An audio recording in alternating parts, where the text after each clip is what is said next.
Everyone, welcome back. आज मैं आप लोगों को by stealth like you drama की एपिसोड 11, 12 और 13 हिंदी में एक्सप्लेन करूँगी। मगर उससे पहले अगर मेरे चैनल को सब्सक्राइब नहीं किए हो तो पहले कर लो और वीडियो को लाइक भी कर देना और अपने दोस्तों के साथ शेयर कर देना। और एक और बात, मैं आप लोगों को ना बहुत ज़्यादा शुक्रिया बोलना चाहूँगी। आप लोग मेरे पिछले वीडियोस को इतना ज़्यादा सपोर्ट कर रहे हो, इसलिए आप लोगों का बहुत बहुत बहुत ज़्यादा शुक्रिया। पर प्लीज़ मेरे चैनल को सब्सक्राइब करना तो मत भूल जाना। और मैं हर रोज़ तो वीडियो नहीं डाल पा रही हूँ क्योंकि जब मेरे मॉम और डैड घर में नहीं होते हैं, मैं सिर्फ उसी टाइम अपने वीडियो पर वॉइस ओवर कर पाती हूँ। इसीलिए जब मॉम डैड घर में नहीं होते हैं तभी से मैं ये कर पाती हूँ, इसलिए अभी तो मैं हर रोज़ वीडियो नहीं डाल पा रही हूँ। पर आप लोग अगर जल्दी जल्दी सब्सक्राइब करोगे तो फिर मैं अपनी मॉम डैड को बता दूँगी इस चैनल के बारे में, तो शायद मैं आप लोगों के लिए रोज़ रोज़ वीडियो डालूँगी। तो और ज़्यादा देरी ना कि आप लोग बस सब्सक्राइब कर लो और मैं भी एक्सप्लेनेशन शुरू करती हूँ।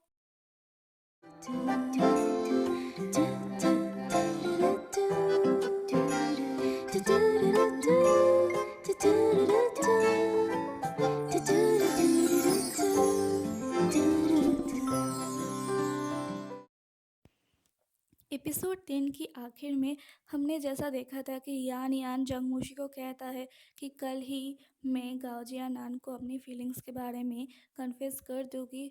तो हमारी जंगमूशी तो काफ़ी ज़्यादा डर जाती है कि अगर यान यान ने कर दिया और तो फिर उसका तो चांस गया, मतलब। तो इसलिए वो सुबह सुबह गाओजिया नान के डॉर्म के सामने आकर ब्रेकफास्ट लेकर रेडी रहता है और गाओजिया नान के आते ही उसको ब्रेकफास्ट देकर भेज देता है अंदर और कहता है कि तुम मेरे साथ आज लाइब्रेरी पढ़ने चलोगे। तो गाओजिया नान मान जाता है। उसके बाद हम लोग गाओजिया नान और जंगमूशी को लाइब्रेरी में देखते हैं। वो लोग पढ़ रहा था, पर वहाँ पर जंगमूशी पढ़ाई तो नहीं कर रहा था बल्कि बस इधर उधर देख रहा था कि कहीं यान यान तो नहीं आ गया है। तो गाओजिया नान उसको पढ़ाई में कॉन्सेंट्रेट करने के लिए कहता है। तो वहाँ पर वही होता है, यान यान पहुँच जाता है वहीं पर। तो वहाँ पर तब तक गाओजिया नान का भी पढ़ाई कंप्लीट हो चुका होता है। तो जंगमूशी उसको पार्क में जाने के लिए बोलता है, पर गाओजिया नान कहता है कि तुम सुबह से ऐसी हरकतें क्यों कर रहे हो, क्या तुम मुझसे कुछ छुपा रहे हो। और तभी यान यान को बस गाओजिया नान देखने ही वाला होता है। तो जंगमूशी उसका फेस जल्दी से हाइड करने की जगह उसको थप्पड़ मार देता है, मतलब जानबूझकर तो नहीं करता है, हो जाता है। तभी तो गाओजिया नान की फेस की रिएक्शन देखने लायक थी। पर फिलहाल तो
फिर घूमते घूमते रात हो जाती है।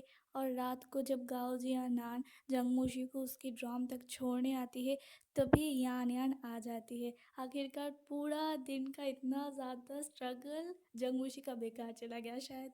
और उसके बाद यान यान गाओजिया नान को बुलाती है साइड में और उसको अपना फिर से अपना फीलिंग्स बताने लगता है। तो जंगमूशी काफ़ी ज़्यादा हर्ट होकर पास में ही खड़ी रहती है, पर गाजिया नान की फेस की रिएक्शन से पता चल रहा था कि वो थोड़ा सा भी इंटरेस्टेड नहीं था यान यान के साथ बात करने का।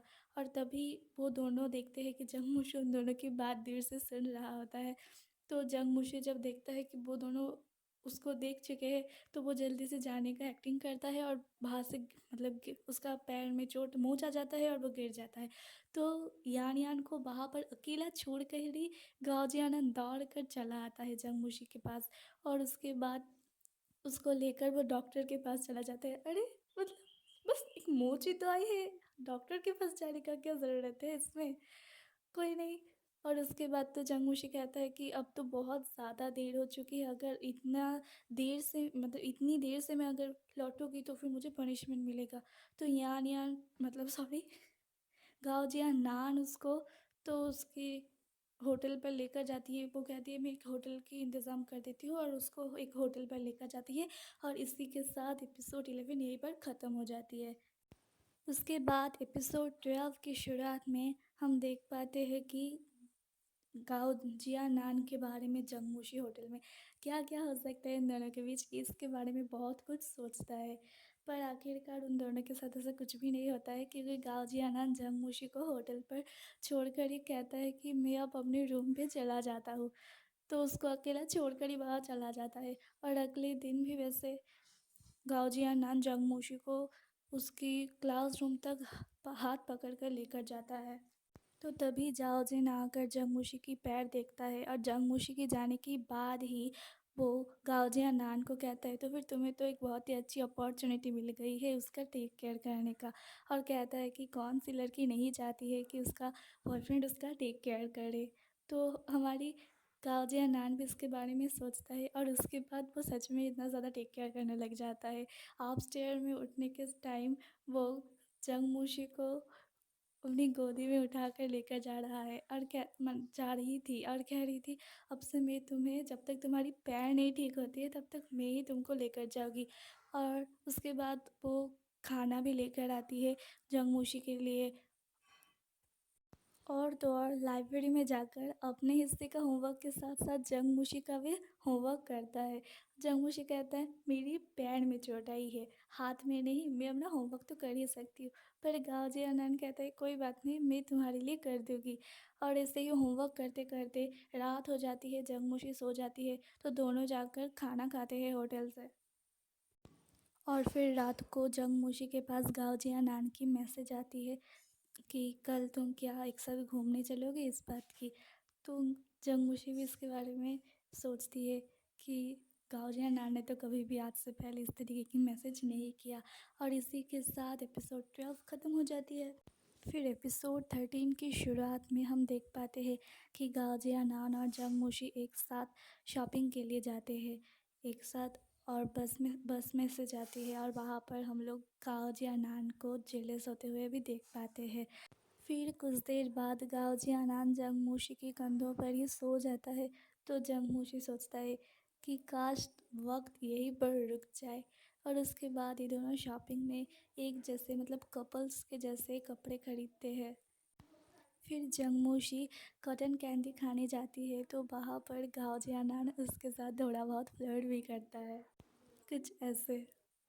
फिर दोनों एक होटल में जाते हैं और खाना खाते हैं और थोड़ी बहुत बातें भी कर रहे होते हैं। तभी जंगमुशी का एक फ्रेंड आ जाता है, जो उसके साथ मतलब जंगमुशी के साथ थोड़ी बहुत बातें करने लगते हैं। और वो गाओजिया नान को देखकर कहती है क्या तुम दोनों यहाँ पर डेटिंग कर रहे हो। तो जंगमुशी मना कर देता है कि नहीं, हम लोग जस्ट फ्रेंड्स हैं। और आप लोगों को तो पता ही होगा अगर आप लोगों ने पिछले पार्ट्स देखे हैं कि ऐसा जंगमुशी ने क्यों कहा। पर पहले तो गाओजी आनंद हंस रहा था, पर जंगमुशी की मना करते ही उसका फेस का रिएक्शन मतलब स्माइल तो वैनिश ही हो गया। फिर फ्रेंड के जाने के बाद जंगमुशी जब फिर से गाओजी आनंद के साथ बात करने लगता है, तो गाओजी आनंद गुस्से से वहाँ से चला जाता है। और पूरे रास्ते में जंगमुशी गाओजी आनंद के पीछे पीछे दौड़ता है, पर गाओजी आनंद जंगमुशी की एक भी बात पर रुकता भी नहीं है, सिर्फ चले जाते हैं चले जाते हैं। आज इसको भी वैसा ही फील हो रहा है जैसा उस दिन उसने जंगमुशी को फील करवाया था, मतलब जैसे को वैसा भरना। तो आखिरकार गाओजी आनंद जंगमुशी को कह ही देता है कि हम लोग जस्ट फ्रेंड्स हैं, कैसे। तो ये सुनकर तो जंगमुशी भी काफ़ी ज़्यादा गुस्सा हो जाता है और उसको भी बड़ी कोटी सुना देता है। और मतलब उसने भी यही फील किया था, और आखिरकार काओजिया नान ने ही तो कहा था ना कि हम लोग जस्ट फ्रेंड्स हैं। तो बहुत कुछ सुनाने के बाद आखिरकार जंगमुशी कहता है कि मैं बहुत ही खुश हूँ कि मैंने आज तक कभी भी अपना फीलिंग्स तुम्हें कन्फेस नहीं किया है, और मैं इसके लिए कभी भी दुखी भी नहीं होगी कि हम दोनों एक दूसरे को खो चुके हैं। और इतना कहकर वो चला जाता है रोते रोते। तो हमारी गाजिया नान भी रोता है पर पीछे मुड़कर देखता नहीं है, और इतना ही ज़्यादा सैड मोमेंट के साथ एपिसोड 13 ख़त्म हो जाता है। और अगर आप लोगों को जानना है कि इसके बाद क्या हुआ तो इंतज़ार किसके, जल्दी से करो सब्सक्राइब चैनल को। वैसे मैं जल्दी मिलूँगी आप लोगों के साथ इसके अगले पार्ट्स के साथ, अगले एपिसोड्स के साथ। तब तक अपना खुद का ध्यान रखना, दूसरों का भी ध्यान रखना। Bye bye, see you सून।忘不掉